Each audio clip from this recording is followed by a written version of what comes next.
ઓમ ગણેશ હર હર મહાદેવ. આ ઉત્પત્તિ એકાદશી કે ઉત્પન્ના એકાદશીમાં જાગરણનું શું મહત્વ છે? તો જાગરણનું જ વધારે મહત્વ છે. ભગવાન એવું કહે છે કે આ ઉત્પત્તિ એકાદશીમાં જે કોઈ મનુષ્ય રાત્રે જાગરણ કરી અને મારી પૂજા કરે, અને મારી પૂજામાં જેમ કે ભગવાનને ચંદનના ચાંદલા કરવા, ભગવાનનો અભિષેક કરવો, ભગવાનને આપણે પુષ્પની માળાઓ પહેરાવી કે પુષ્પ અર્પણ આદિ કરવા, અને ભગવાનની આગળ ધૂપ દીપ નૈવેદ્ય, આ સૌથી મહત્વનું છે ને આ ભગવાનના જ મુખે કહેલું છે.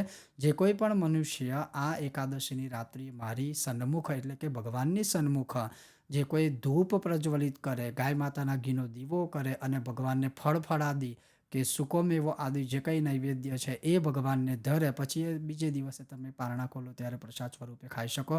એ ધરે અને પછી ભગવાનની સામે બેસી અને અષ્ટાક્ષર મંત્રનો એટલે કે ઓમ નમો નારાયણાય મંત્રનો જાપ કરે, અથવા દામોદર દામોદર દામોદર નામ સ્મરણ કરે, તો એને ક્ષણે ક્ષણે અશ્વમેઘ યજ્ઞનું ફળ પ્રાપ્ત થાય.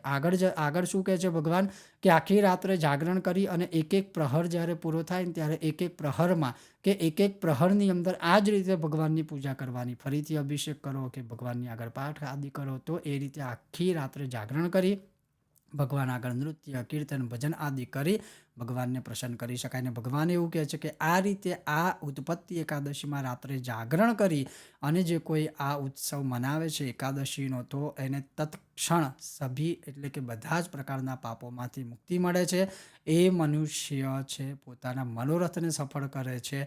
તો આ ઉત્પત્તિ એકાદશીએ સૌથી વધુ મહત્ત્વ રાત્રિમાં જાગરણનું છે. એટલે દેશકાળ પ્રમાણે જેટલું જાગી શકાય એટલું આપણે જાગરણ કરી અને ભગવાનનું નામ દેવું જોઈએ. ઓમ ગણેશ હર હર મહાદેવ.